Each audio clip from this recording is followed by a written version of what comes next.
Tucker Carlson decided to use Colin Powell not only to push vaccine skepticism, but also just a grab bag of other things. Take a look at this video.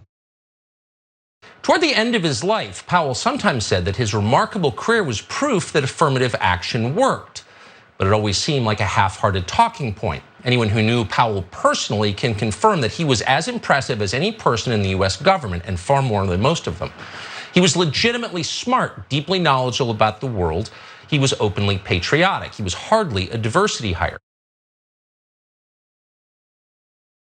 When I saw that, it just made me so mad. And I saw your face when you heard him use the term affirmative action. What were you thinking? Well, I can't necessarily say it because we might get booted off, but it has too many 4-letter words, more than 4-letter words in it. Again, he is stoking, painting people as the other and people as undeserving, merit. Did he deserve, not deserve, who deserves, not deserves? He wasn't a hire because he was a black man. That's what Tucker should have just go ahead, if he had to had the intestinal fortitude to just go ahead and say that, because that is exactly what he meant to say. So I'm gonna just say it for him. Yes, General Powell was, hardworking, worked himself up the rank. Yeah, he did. He wasn't a diversity hire.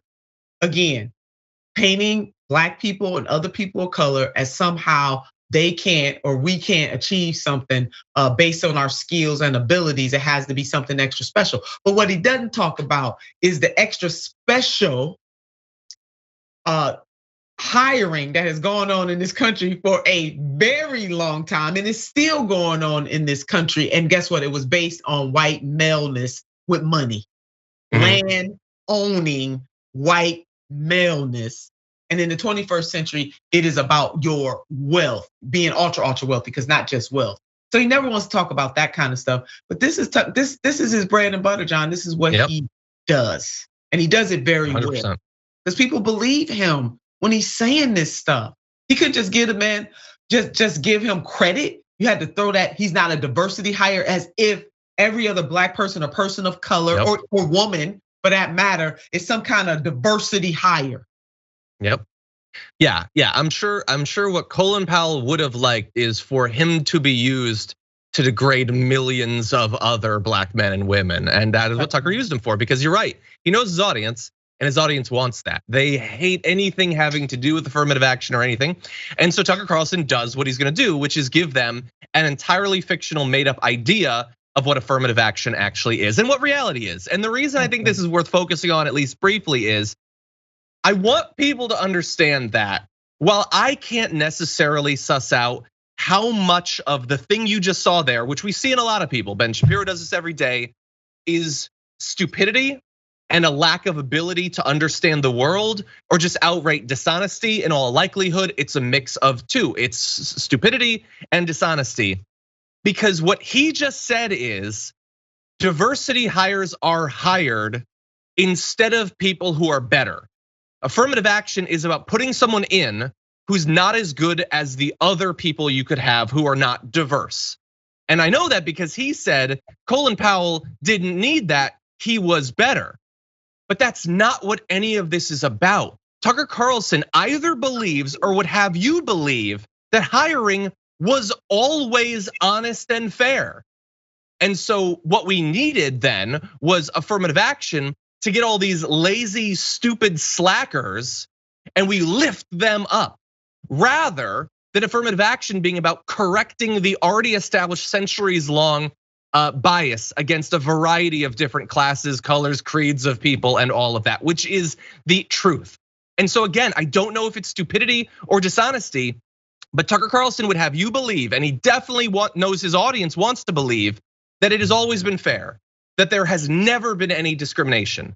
And it's not that we can debate how much discrimination, was it 5%, was it 50%, was it whatever, it never existed in any way. And if you believe that, if you could look out at America today, 5 years ago, 50 years ago, and say it was always perfectly fair, there was never an advantage to being white, never advantage to being straight, never advantage to being male, whatever, insert whatever you want.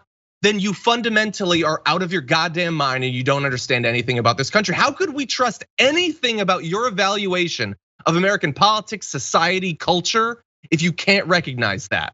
But all of the most prominent voices on the right either can't or want you to believe that they can't. Yeah, and he wants to talk about people separate. I mean, that very segment was nothing but trying to separate people.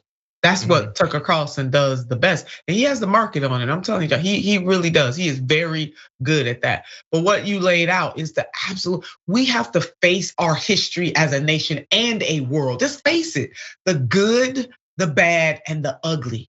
And just because certain things are a reality today does not mean they have to be a reality tomorrow. But we cannot delude ourselves that a type of affirmative action has always happened in this country and is still happening in this country right now, today. Yeah, 100%.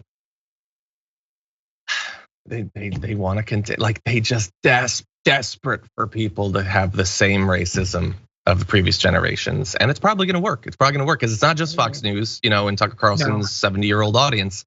It's the Ben Shapiro's and the Dave Rubins and the Matt Walsh's and the Steven Crowders and all of that. They know that there's a lot of really insecure, generally men who are white out there, and they desperately want to believe that any deficiency in themselves, any lack of achievement, has nothing to do with them. It has to do with this system that is inherently biased against them. And it's out there, and they're watching it.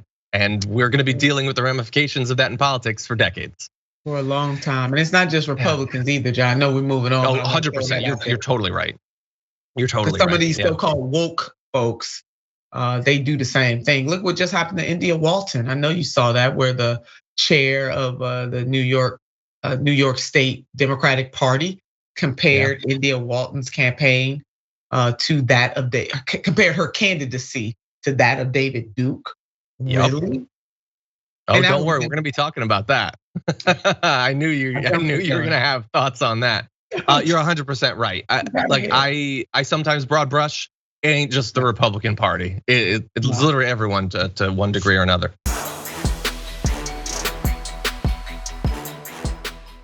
For more political news breakdowns, interviews, stories of activism, and me trying my hardest to care about the occasional big celebrity news story, subscribe to our YouTube channel at youtube.com/The Damage Report.